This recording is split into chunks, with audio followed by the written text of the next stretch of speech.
The Hockey Gambling Podcast on the Sports Gambling Podcast Network is brought to you by Underdog. Underdog has got a brand new offer for new customers. Play just $5 and get $50 in bonus funds when you sign up with promo code HGP.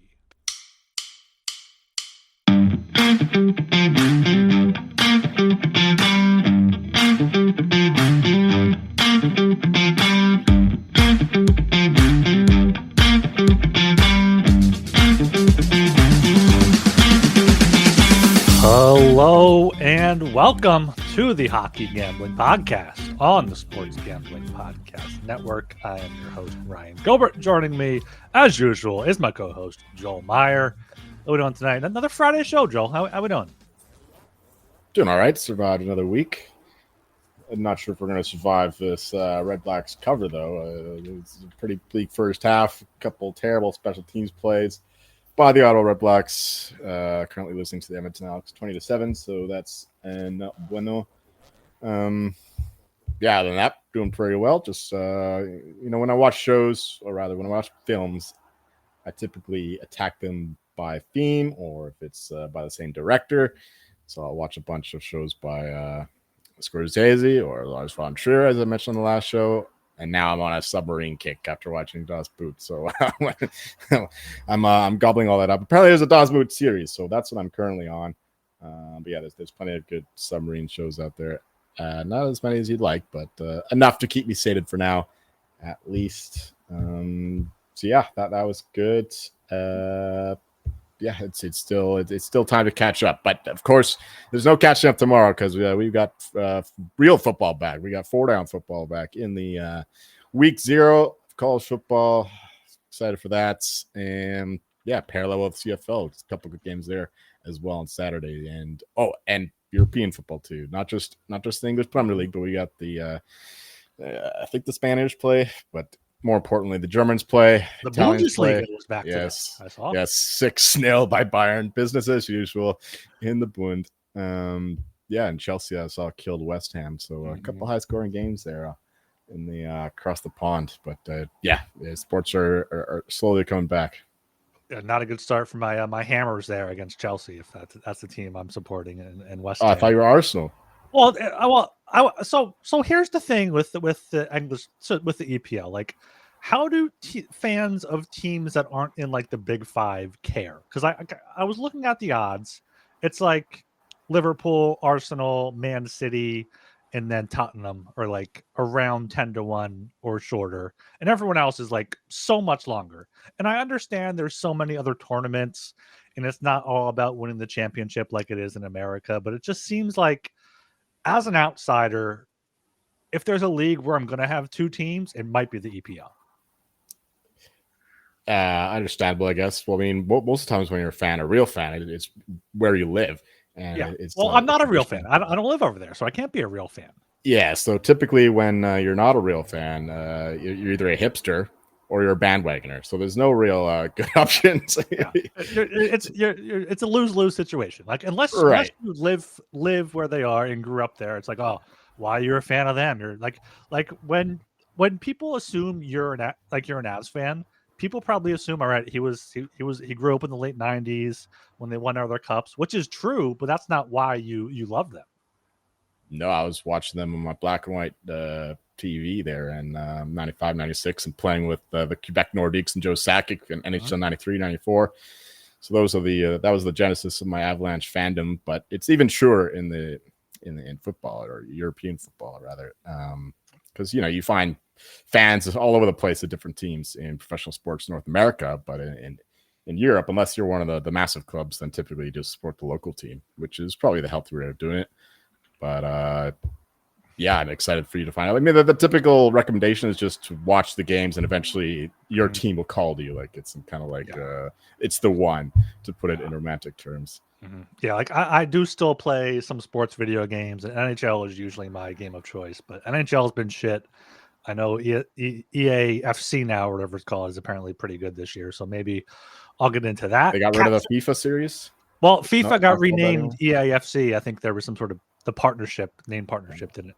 So that changed a few years ago. I was surprised as well. Catfish here in the chat. Catfish joined us on Wednesday. I'm not putting that out yet. He said we have MLS here, Ryan. Yeah, that's like me going over to England and being like, oh, let's go watch the hockey. Let's go watch the AIHL or EIHL or whatever it is. Like, I couldn't even tell you the English. It's like MLS is like 5th or 6th here. It might even be behind WNBA at this point. Like it's just like if you're a fan, you're very localized. They're great fan supporters. I support you fully, but I can't get on board with the MLS there. So yeah, we'll figure it out once I move over there. And you brought up Joe Sakic, reminded me of I saw a quote from Peter Forsberg, I think today, that he couldn't play today's game because you can't have beer and you can't eat pasta. That's why he couldn't play in today. He said that about Sakic? No, he said that about just why he couldn't play in today's NHL. Oh, okay. It's just about himself. Yeah. Mm-hmm. Yeah, no, I can't imagine they have a bad relationship, do they? No. Okay. That seems like more of a Sakic thing, though, beer and pizza. But Forsberg, actually, he's always been a kind of laid back guy, so I guess so. And he has that he's always been a strong player too. So yeah, beer and pizza that fits Forsberg, yes. Yeah. Forsberg, came back to Philly after the trade, played on like 1.5 feet there, and had a good year. So everyone loves Peter Forsberg there. All right, make sure you check out the Sports Gambling Podcast, giving away a $1,000 circa NFL future bet with their phrase that pays. You can submit your phrase now at sportsgamblingpodcast.com/phrase. You got CFL going on. You got the college football opener in Dublin tomorrow. Is that like a new thing? They're just doing that every year? I'm not sure when it started exactly, but certainly the last few years. Yeah. I remember last year. I'm not sure if that was the first one, but I know there's one. No, it wasn't the first one. A couple years ago, at least. Okay. All right. Yeah. So that's a thing. So yeah, football's back now. So even fewer people are paying attention to hockey. Like in the dead of summer, you're like, all right, let's look at all these different futures. But when there's actual real action going on, hockey just takes a complete backseat. Right. And yeah, in Canada too, like people are excited for football. So it's always like the first 2 weeks of college football. Oh yeah, we're going to really follow college football now. But as soon as the NFL comes along, it's just like the interest fades. Yeah, it's like how people are like, oh, it's the off season. I could go for like a Blackhawks Sharks game I would watch right now. And then the season comes around and you're like, oh, there's a game on. I'm not gonna watch it though. It's whatever. Like it's just like when you don't have it, you want it. And when you have it, you're like, all right, I'm just gonna watch the best. Exactly. For myself too, like the first few weeks of European football is when I pay the most attention, when I'm most willing to wake up at 6, 7 in the morning on a weekend. But once the native football comes along, then it certainly goes down the priority list. Yeah, it's especially tough for you out there on the West Coast. It'd be a lot easier if I was in the East Coast. Yeah. Okay, make sure you check out all that good stuff. Make sure you subscribe to the Hockey Gambling Podcast on YouTube.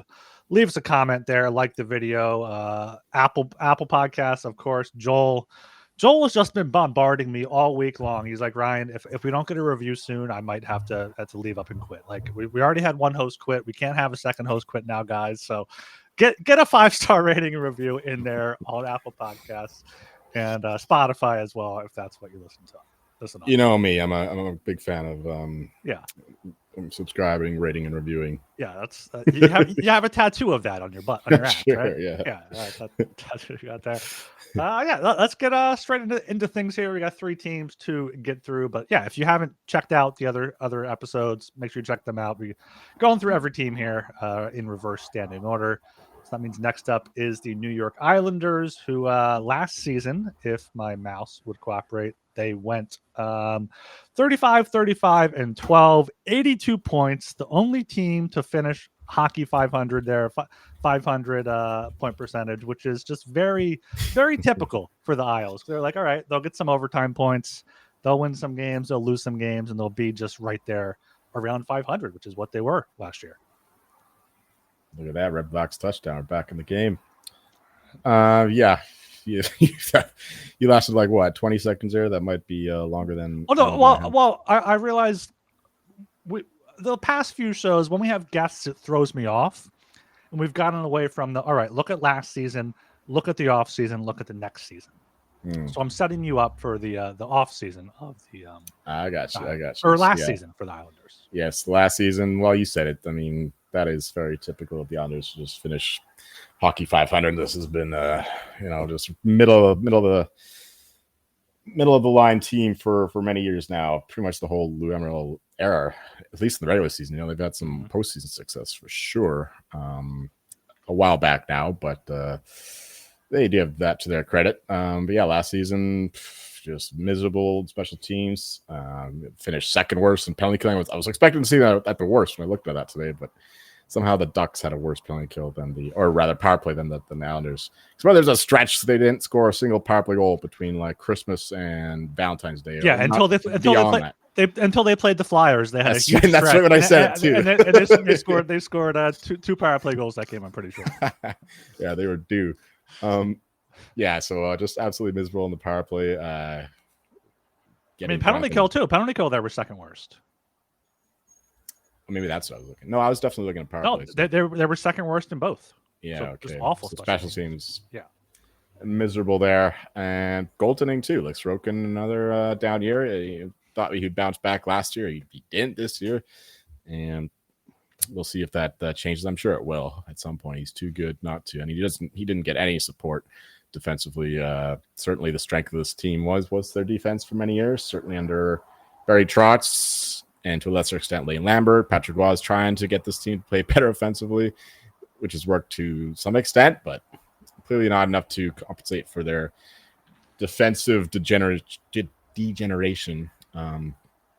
So yeah, this team is continually be stuck in the mud, but thankfully they got the number 1 overall pick thanks to the commissioner's office or random luck or however you want to think of it. And so they do get a quality defenseman, Matthew Schaefer, who should make his debut at some point this season.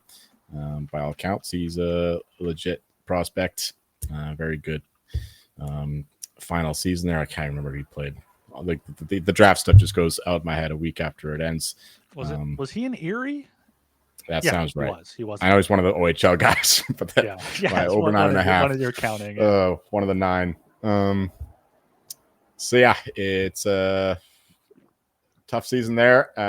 Off season doesn't look too great. I mean, Jonathan Drouin, he's okay in Colorado, certainly better than he was in Montreal, but he's only getting a 2-year deal, so clearly he's not a proven commodity at this point. Just continuing to get these 1-2-year deals. So yeah, losing Noah Dobson, that was the big one. That's a massive blow. He was their best defenseman certainly 2 years ago. He took a step back last year like the rest of the defense. I see Alexander Romanov. They got him to an 8-year deal. That's a good one. I don't see the number, but I'm sure it's okay. And yeah, Lou Emerald is not making the deals anymore, so I'm sure it was just fine. Yeah, and 6.25. Yeah, it's a pretty good deal for him. I agree. Oh, we got Tony DeAngelo. I see. I forgot about that. He's back in New York. Yeah, off season, like most of these teams, there's no action in the off season really, so it's hard to make too many comments about it. But yeah, that's the Islanders. Yeah, their off season here. Key addition: Jonathan Drouin. You mentioned Maxim Shabanov, the KHL free agent. Flyers rumored to get him for a bit. He was like second or third. The Flyers are rumored to get every Russian. Well, sometimes. They're Emil Heineman, Matthew Highmore, Ethan Bear, and then Big Save Dave. I think they still have Varley there. So I'm not sure if they're going to be. He's been very hurt lately. Yeah, he's 37. He'll probably just go on LTIR. So you got Big Save Dave. He's a pretty solid backup there as well. But yeah, they traded away Noah Dobson for futures. Lost Cal Clutterbuck and Matt Martin. Say what you will, those are two huge guys in the locker room for culture there. I think that could be a big downgrade. Brock Nelson at the trade deadline. Brock Nelson, they got rid of for who did they even get for him? Was it just like picks? It was a first round pick and a prospect. I can't remember who was a French Canadian guy. I think is okay. I don't know. Yeah, or Callum Ritchie. Callum Ritchie, that's who it was. Yeah, Callum Ritchie was. Yeah, but a good trade for them, I think. But good for the future. Like Matthew Darsh, he's been great here in his first few months. I mean, Lamorella made that deal, but like they're great for the future. They got Schaefer. They traded Dobson for those 2 picks to get Aitchison and Eklund. Like they're great for the future, but Coming into this season, I'm not sure what exactly you can expect from them.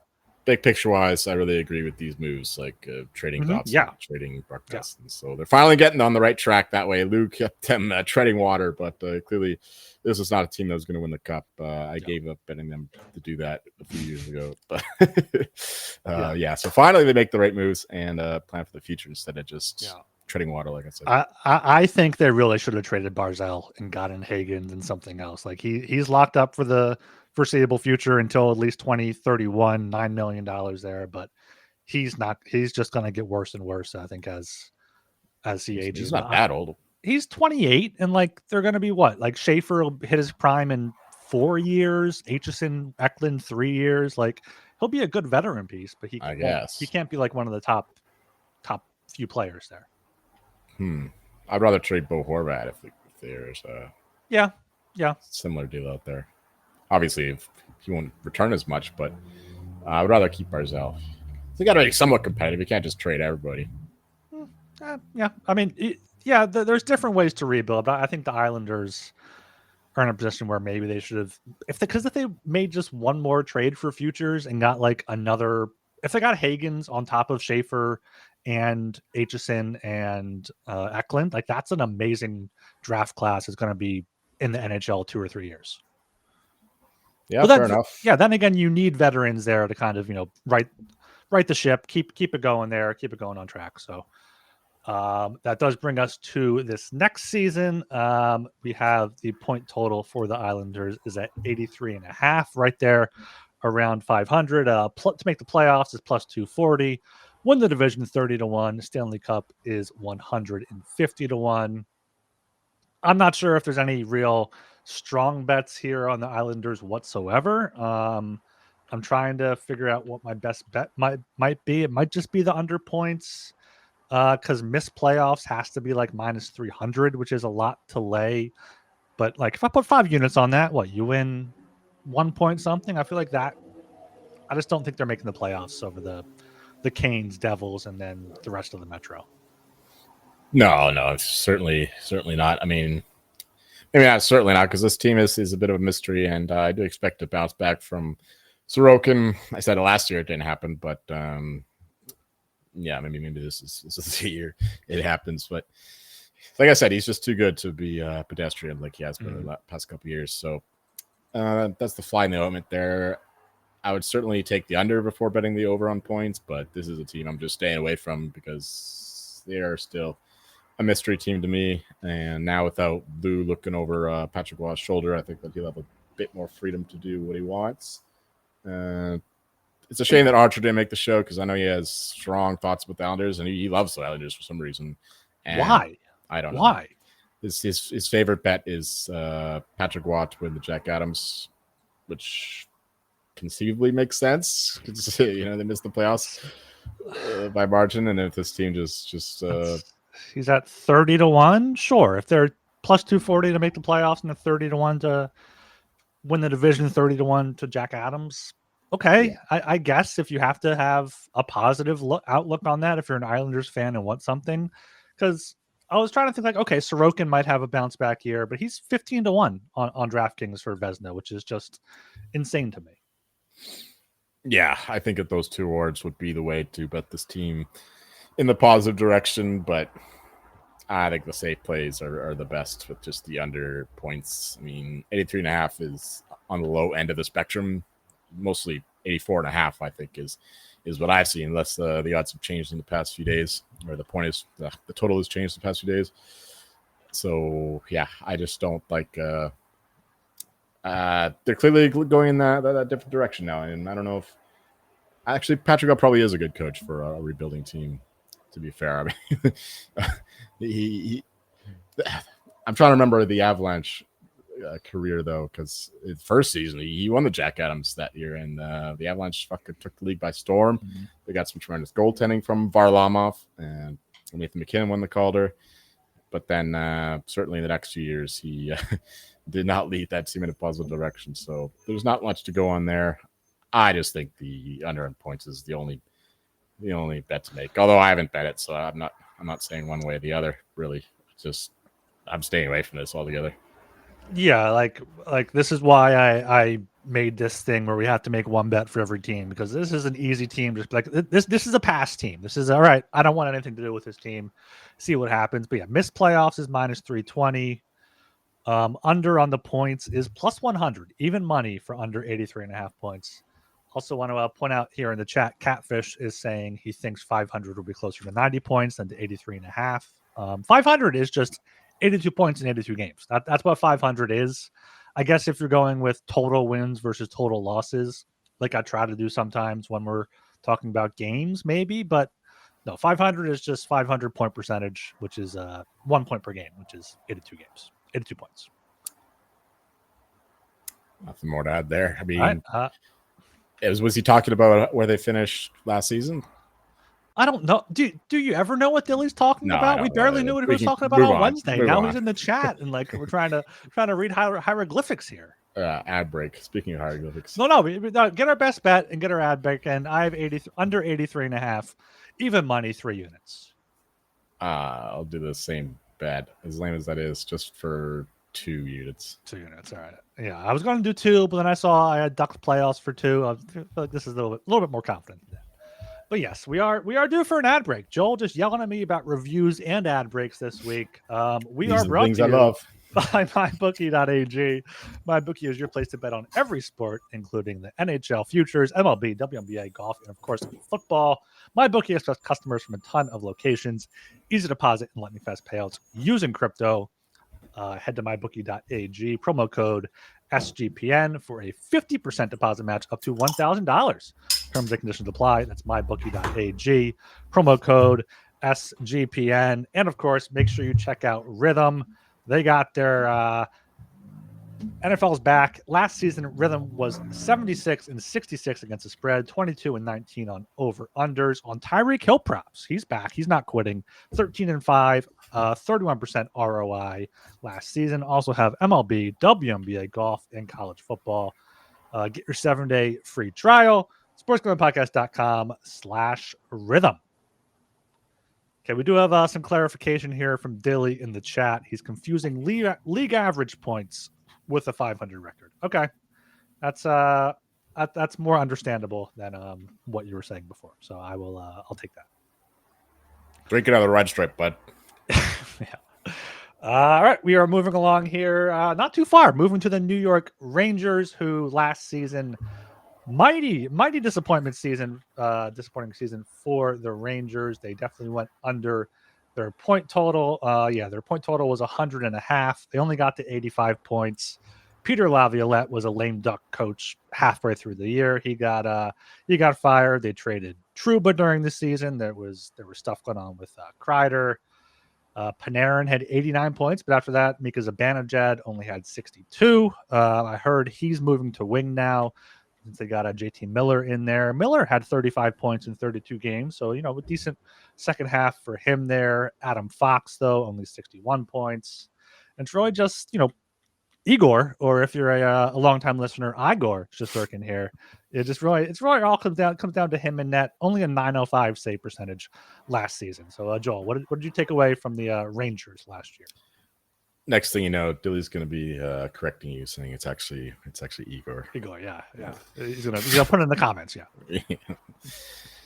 So yeah, Rangers last season. The easy parallel, and the parallel that many people have made, is that they are the Eastern version of the Vancouver Canucks, given the way that they underperformed last year, given the way that their special teams were bad. Although I think our special teams are actually pretty good, but that was the strength of the Rangers team. They finished bottom 5, I believe, in power play. We've been saying for years now that their 5-5 play is pitiful. They're just been sustained by a power play, and that power play failed them finally, and sure enough, they missed the playoffs by margin. 5th worst power play by the Rangers last year.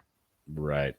But yeah, the culture of the team, that was the main comparison, the main analogous elements of the two teams, with the Canucks culture going to shit, and then the Rangers culture going to shit, having to trade Trouba, Canucks having to trade JT Miller to the very same Rangers.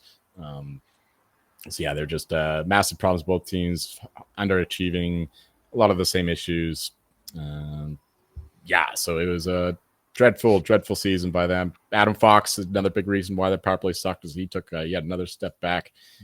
Certainly nowhere near the top defenders in the league anymore. And but this team just continues to not impress, no matter what coach it is. Like I've been fading this team for years and years and years, and they usually I usually come out ahead fading this team. And I'm probably going to be doing the same thing here, as we'll mention in a few minutes. But yeah, last season, just total underperformance. Special teams with the shit. Shesterkin was still brilliant. He was still one of the better goalies in the league, but he can only do so much. And yeah, I mean, when JT Miller got traded to them, there was a bit of a bump, but that didn't last long. And yeah, they were out of the playoff picture pretty quickly after that. And yeah, it just very disappointing season. Ended up firing their coach. Who was it? Who was the coach? Was Laviolette? Laviolette, yeah. Yeah. Catfish zoned out. He said in the chat. You zoned out too, I guess, because I mentioned that. Right. So yeah, off season, what the fuck they did? They brought in Mike Sullivan as head coach. They lost Chris Kreider. They traded him to the Ducks for, I thought it was a pretty good return, considering he seems to be pretty washed, especially if we looked at him on the power play. It was something that he usually thrived at. It was not the same player, not the same presence there on 5-on-4. Yeah, what else did they do on the? All right, their big addition was Vladislav Gavrikov, bringing him in for a long-term deal there. Yeah, Carey Terrence was the guy in the Kreider trade, along with a pick. Taylor Radish, Justin Dowling, Derek Pouliot, Scott Morrow. Not a bunch of guys there, but key subtractions. Yeah, Kreider, Keandre Miller. They traded to the Hurricanes there. Kaliev, Calvin DeHaan, Zach Jones, Chad Ruhwedel, Louis Domingue, the spicy pork and broccoli, of course. So not a ton of changes there. I think Gavrikov replacing Miller is probably better for their style of play. And you mentioned Shesterkin was one of the best goalies last year. I pointed to save percentage. I said 905, so he wasn't great. But goals saved above expected, 7th most in the league at a 21.6 here on Money Puck. So he was still good. It's just the rest of the team in front of him, including Adam Fox, was pretty bad. Right. Yeah, Gavrikov's a nice addition. But losing Keandre Miller is kind of a blow. I know that he's not quite met his potential, but still a decent defender. And yeah, Gavrikov, massive upgrade over Trouba, obviously, but losing Keandre Miller as well kind of softens that addition. But yeah, Keandre Miller is going to fit in so well in Carolina. He's going to be so good there, I think. I agree. After this season, is same old story. You talk about me back in the Islanders all the time, but if you go back to the beginning of the show, I'm just fading the Rangers like nonstop. And then once again, we're going to do so. I haven't made the bet yet myself. I don't think there's any hurry to do so. The 95.5, I think is still too high, considering this team was dreadful last year. I know the new coach, he's got a lot of pedigree, but he's not working with Sidney Crosby. He's not working with Evgeny Malkin when he still had wheels. Not working with Letang when he still had wheels. And when Marc-Andre Fleury is he still there, or was it Tristan Jarry at that point? Or Matt Murray? I think he won the first cup, right? And then Jarry the second with the Penguins on his side? I think Fleury was gone by then. Or he was injured. I remember there was some injury. Yeah, he was injured for a bit. Anyway, point is that, it's just certainly an upgrade on those guys regardless. But in terms of the player personality, he's not working with the same crew. And yeah, I just I don't think that's a massive upgrade over Laviolette. I don't think that they'll be as bad as last season. But what did they finish with last year? 83, 84 points? Yeah, last year they weren't much better than the Islanders. They had 85 points, 39, 36, and 7. A positive goal differential, though. 256, I noticed 255. They were the only non-playoff team with a positive goal differential somehow. +1, but still. Well, Blue Jackets, too. Blue Jackets were +5. All right, the Blue Jackets. Yeah. But they were almost in the playoffs. They're, one game out? 2 points, 2 points. Yeah. So, not liking this team at all. Shesterkin should have another good year. But I think his Vezina price is still too low. 7-1 there.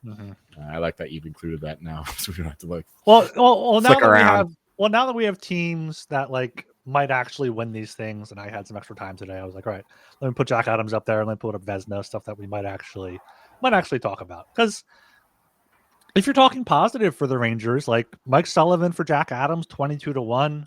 I was just Googling him though, and like he's never been a finalist, so I don't know if the voters have something against him. I don't know if that's working against him, but minus 200 to make playoffs, 550 for the division. If they win the division, I have to imagine Mike Sullivan is up there in the Jack Adams conversation, and that's 3-4 times the price. Yeah, I agree with that. I just can't see them winning division. Oh no, I'm absolutely fading. I'm fading them too. Yeah, they're minus 2. Here's the graphics on the screen, but for the podcast listeners, over under points 95.5. Playoffs is minus 200, plus 160 to miss. To win the division is plus 550, and to win the cup is 30-1. Jack Adams 22-1, Vezina 7-1. So we're both fading them. I don't like any of these three teams here. Spoiler alert for the Red Wings, but like missed playoffs at plus 160, like looking at this lineup, I'll share it on the screen. Like Panarin, Trocheck, Lafreniere, sure. What Cooley? I don't know how to pronounce that. I'm not pronouncing that now. So many. Cooley. I wouldn't be able Cooley? to guess that either. Cooley. Apparently, it's pronounced Cooley. JT That's Miller, definitely not the way you do it, like in his native country, like his ancestors. But that's how he does it. So whatever. Yeah, he lets the Americans just take over and just butcher his name there. Cooley, Miller, Zibanejad. Sure, that's a decent top 6. But then you got Perreault, a young guy. Maybe he moves up in the lineup with some veteran help, but Parsonen and Brodzinski, and then Edstrom, Carrick, and Radish. I just don't like it. And then the defense, Gavrikov, Fox. On paper that should be a great pairing. Then you got Susie, Borgen, and Vakanainen and Braden Snyder there. Nice. It comes down. Yes, thank you. It comes down to Shesterkin there in net, but like this team to me should be down there with the Islanders again. Like I don't get the 95.5. I don't get the minus 200 to make the playoffs. Like I wouldn't be surprised if they were minus 150 at the highest, but I feel like it's more of a coin flip than minus 200. Yeah, no arguments here. You're looking at the roster. It's looking pretty bleak.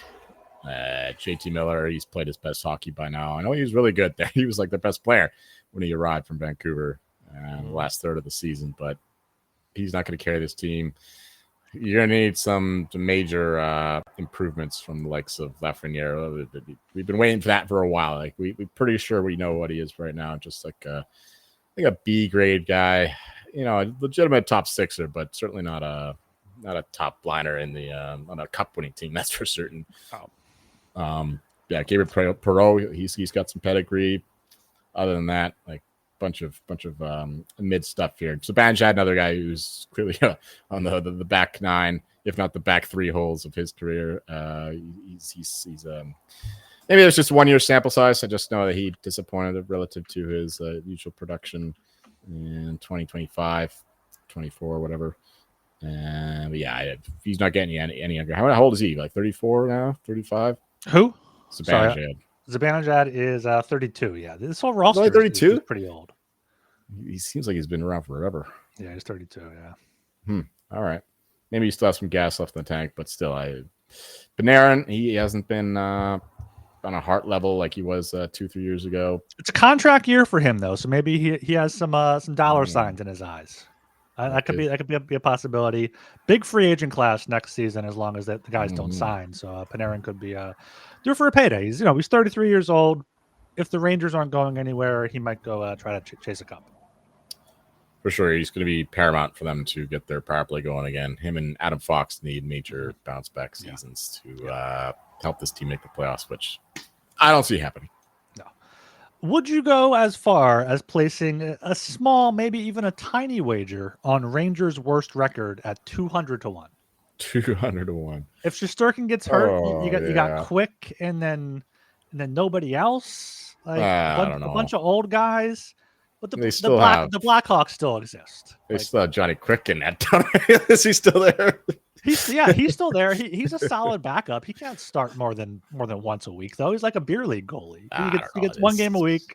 It's 200-1. I'm not going to dissuade anyone from that, but for me, it's just they have too high of a floor, and it is a shitty Metro division. So They should have one of the easiest strengths of schedules to play. But yeah, 200 to 1. That's a fun one. But that's not for me. No. Okay, let's get to our best bets here for the Rangers. I have missed playoffs at plus 160 for 3 units. Are you taking that same bet? Fuck.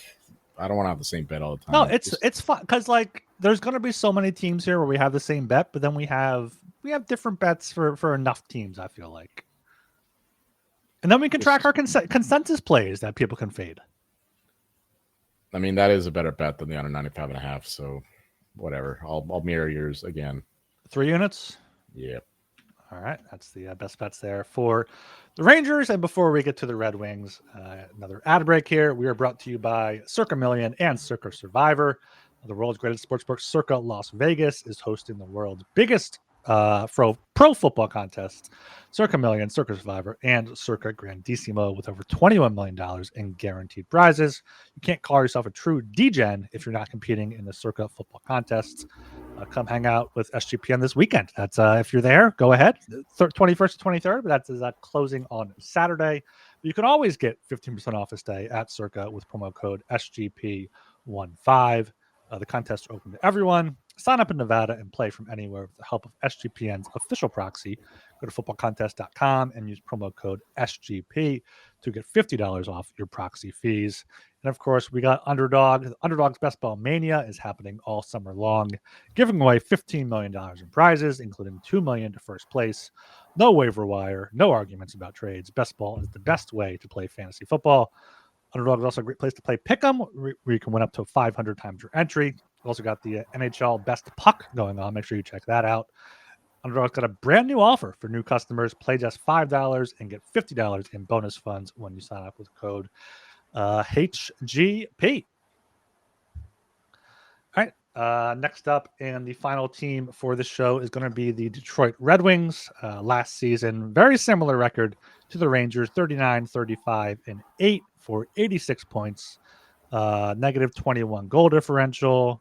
Decent home team, 22, 16, and 3. On the road, 17, 19, and 5. But what is the Iser plan here? Like what is happening? Because they have made like no progress whatsoever in the past few years. Like the Rangers, this is a team that we've been fading since the origins of this podcast. And they for a lot of the same reasons, because this is a team that continually underperforms 5-on-5. They've been relying on their power play and some fluke shooting percentage bullshit, and some, I don't know, I wouldn't say they're relying on the goaltending, but I think the goalies overall have outperformed their talent level because they've had some shit in net, likes of Mrazek and Lyon and whoever else. Cam Talbot last year. Yeah, Cam Talbot was a starter. Yeah, and the Iser plan, we've been talking shit about that for a long time. It's just, to be fair, they haven't had, like, for however bad they've been, they haven't had like a top 5 pick throughout the whole thing. So they've never been able to get that legit star player. And they haven't been able to find that star player down the lineup. I mean, Dylan Larkin and Mort Seider probably been the best draft picks. Maybe Lucas Raymond behind them. And yeah, those guys have taken a little step back. I wouldn't say they've been disappointments. Certainly Mort Seider. What, did he win the Calder that year? Or he was I'm pretty sure he won the Calder. Yeah. And he's still a very good defenseman, but yeah, the Weiser plan, like, just like dumb shit, like trading. Who's the defenseman that went to the Oilers through the Sharks? Oh, Jake Wallman. Jake Wallman, yeah, trading a pick to get rid of him.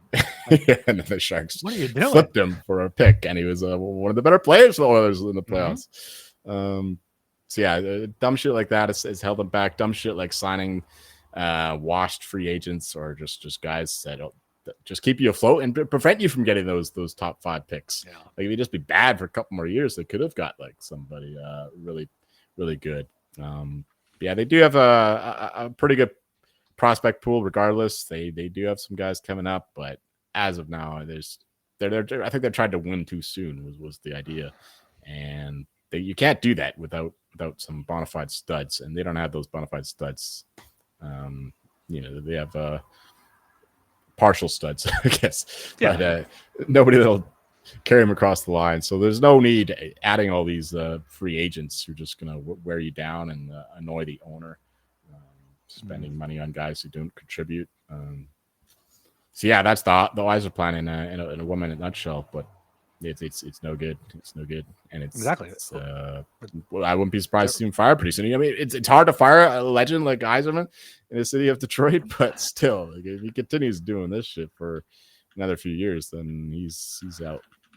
I think I saw they're retiring. They're doing something for him. Like they're doing something for Yzerman this season, or maybe I don't know if it's a retirement because they already retired his number. Maybe it's like a team Hall of Fame or something. So you can't fire him like during the season when you're doing that. But yeah, they've just been stuck in neutral. Lucas Raymond, good pick. Before we get off that almost total digression, sorry to interrupt, but did you know that the Kraken have the number 32 retired?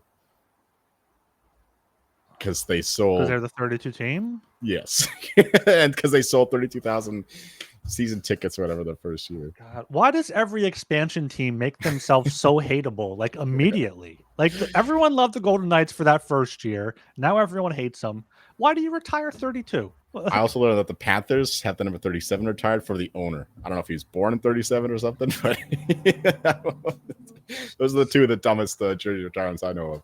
Those are bad. Like that's a whole different kind of like at least take a stand and be like retire 9 for Gordie Howe. Like retire something that isn't retired like a legend. Like what did Marshawn Lynch wear? I'm surprised they didn't fucking retire his number for the fucking Kraken. Like I hate that so much. I'm God. All right. But yeah, Lucas Raymond last year, 80 points to lead the team.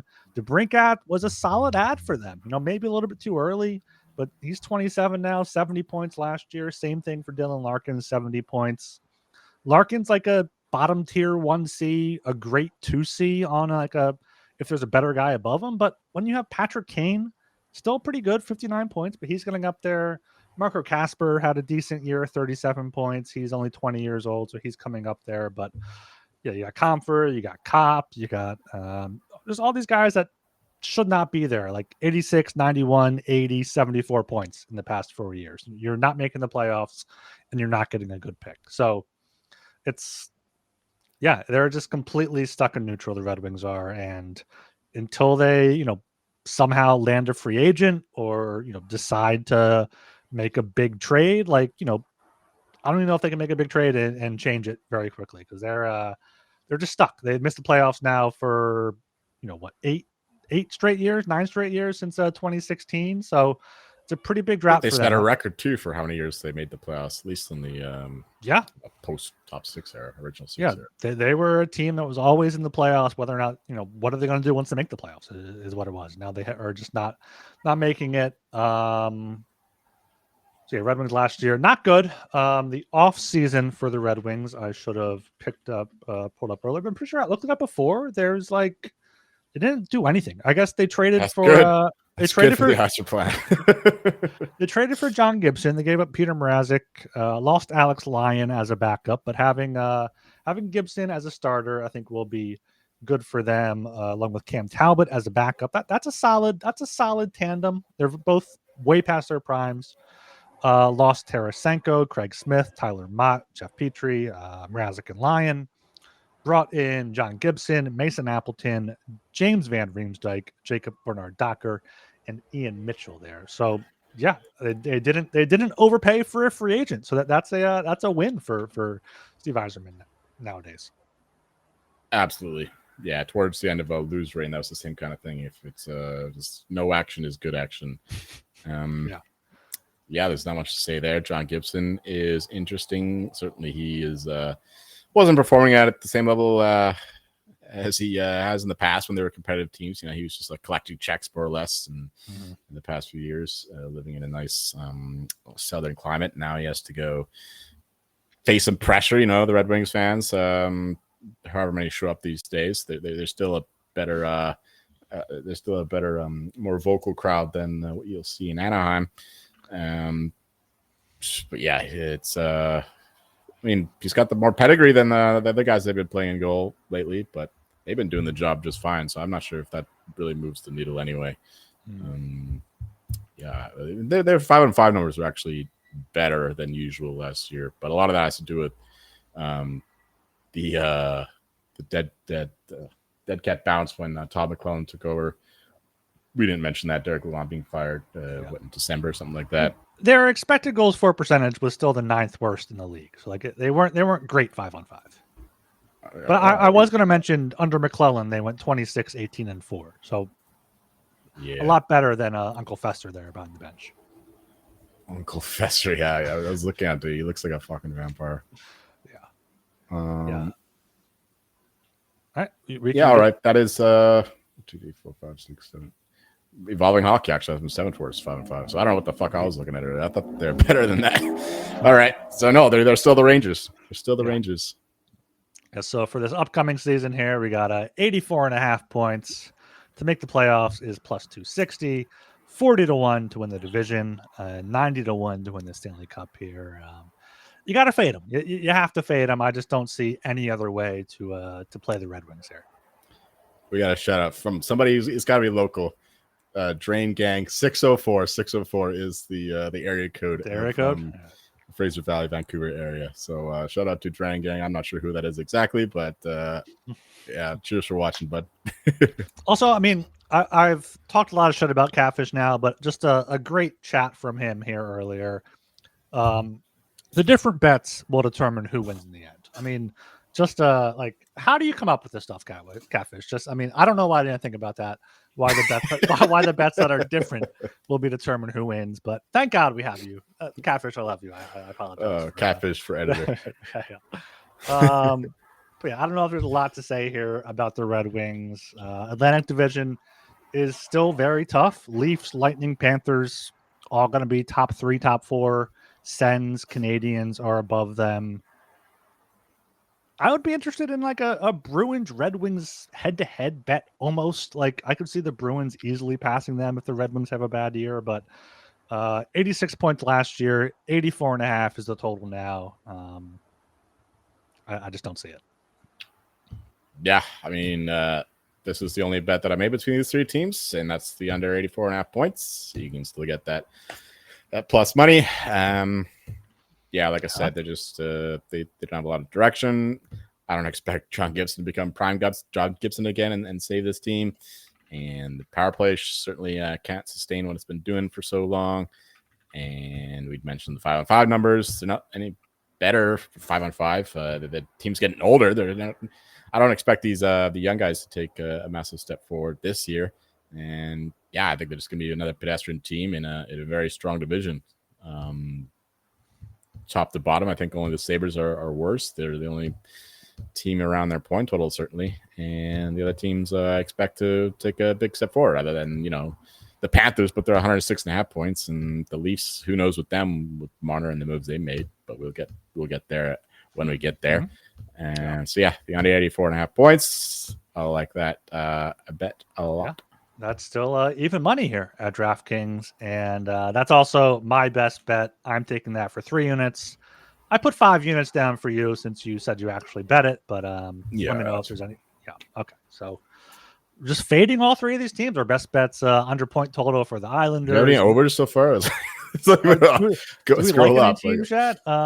You took Brunette, Jack Adams. Under. Worst Bruins. Record. Under. Oh, Bruins. Worst over, record. Taka Jack Adams for Flyers. Under. Ducks. We like the Ducks. We're quacking. This year. Okay. Yeah. So Isles under, Rangers missed playoffs. Red Wings under. Yeah, under. Wow. We're gonna have some strong overs. So the top teams. That's how chalky we are. We're just to fade the bad teams and back the good teams. Yeah, but so far, Dilly would tell us that, right? Just pick winners and bet against losers. Like exactly. That's what you gotta do. It's the hater gambling podcast so far. We're just hating on most of these teams here.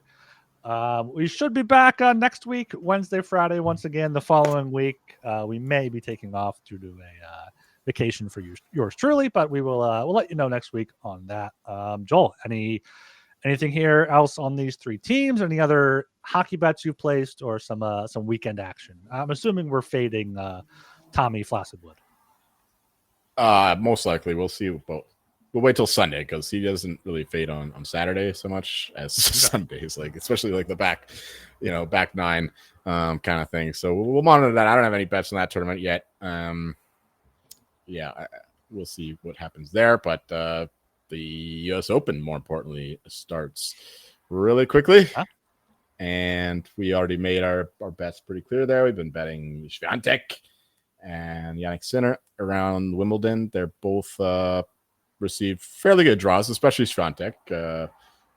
She's got a pretty good draw. Really is a CFL bet or whatever.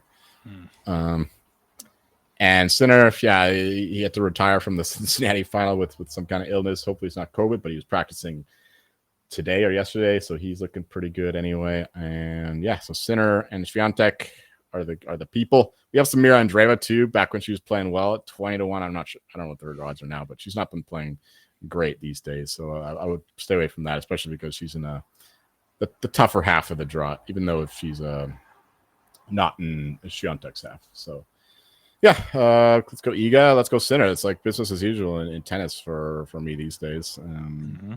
So that's what we're doing there. And I got to give out one more CFL bet because we got to get back on the winning track. This one's not dead, but it's looking dead. The Saskatchewan Roughriders -1 at the Calgary Stampeders tomorrow. It's probably the two best teams in the West. They are by the record anyway. And we're still we're back at the Roughriders all the way to the Grey Cup. Hopefully they treat us better there than did the Winnipeg Blue Bombers and the fucking Jonas Brothers. Love me a good rough ride on the weekend. Nothing better than that. Yeah, especially in Saskatchewan.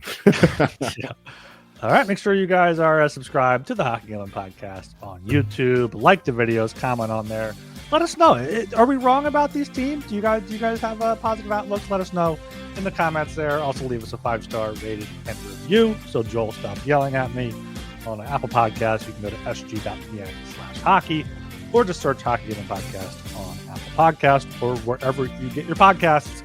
If you want to be a guest on the show in the upcoming for one of these teams, hit us up on Twitter at HockeySGPN. Hit us up in the Discord, sg.pn/Discord. I'm Ryan Gilbert. You can follow me on Twitter at rgilbertsop. And I'm Joel Meyer. You'll find me jacking off to submariners saying alarm, alarm as they dive to avoid the depth charges. And also, I forgot to mention Matthew Tkachuk getting surgery as we expected, but he could be out in January. I'm hearing from Pegnotta. So we did bet on honor to 6.5 points for Panthers, yet another under to add to the portfolio.